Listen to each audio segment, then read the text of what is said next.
In this video, I'm going to explain my first time doing DMT and what I did to make the entities hate me. I'm going to explain the lead up in acquiring the DMT, but if you're only interested in the trip report, go to the timestamp on screen now.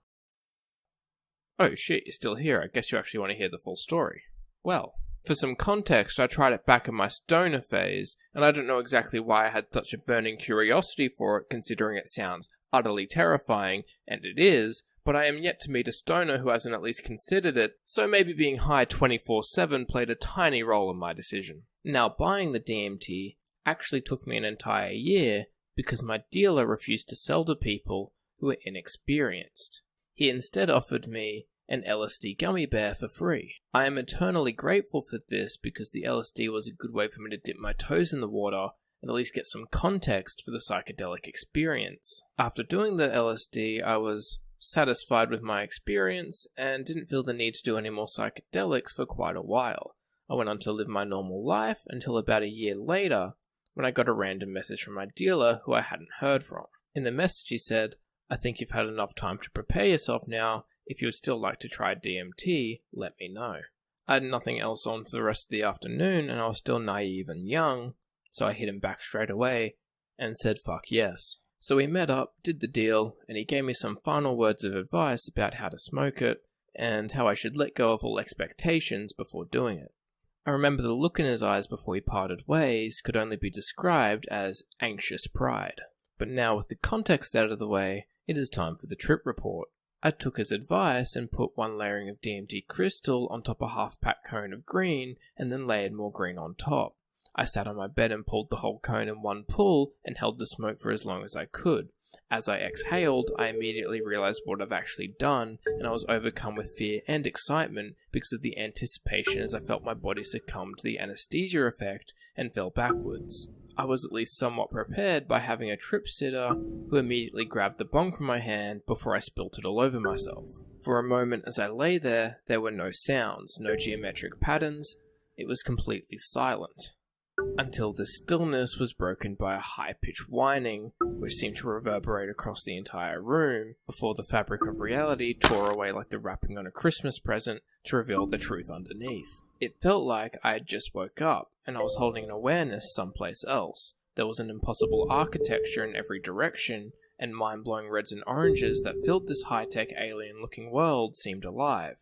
My focus, however, was on an entity that was observing me since the moment I arrived. I can only describe it as an energetic presence which appeared to be shape-shifting. As it moved, it left a trail that would snake back to center once it stopped. It danced around me and seemed over the top excited that I was there, but at first it didn't seem personally concerned with my feelings, thoughts, or emotions. Leaning in, it brought into focus a device I described like those overhead lights you have at the dentist. It brought it inches away from my face, and then we sat in silence for a moment. As it looked at me, it took a smiling face like a mask, and was almost eagerly nodding, like it was waiting for me to do something.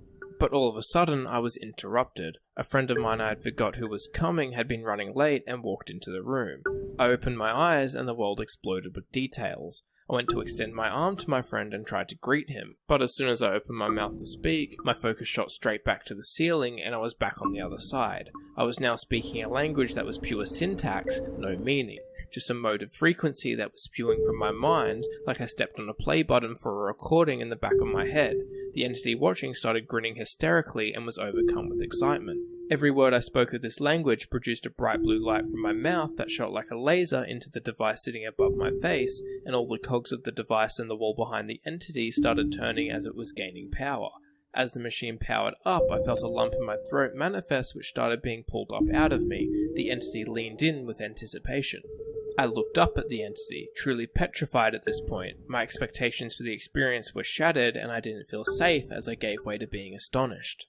I lost complete focus and stopped chanting. The machine began turning off as the cogs stopped turning, and the entity looked angry in a non-violent way, maybe just a bit frustrated. Turning my attention away from the machine, I focused on the entity and tried to make out a clear depiction I could bring back to tell my friends. And in a snap, the entity was no longer where I was looking. It had morphed into a physical entity and now appeared as a humanoid with the lower half of a carpet snake. She had a feminine appearance and her skin was pale white with perfectly round yellow dots. She wrapped all around me like a python constricts their prey, and was making eye contact through her mask that looks like the one from Five Nights at Freddy's that the puppet wears. She kept squeezing tighter until I felt like I couldn't breathe, and just when I thought I was about to die, she would loosen. She did this over and over again, almost to prove a point that if she wanted me dead, I would be dead.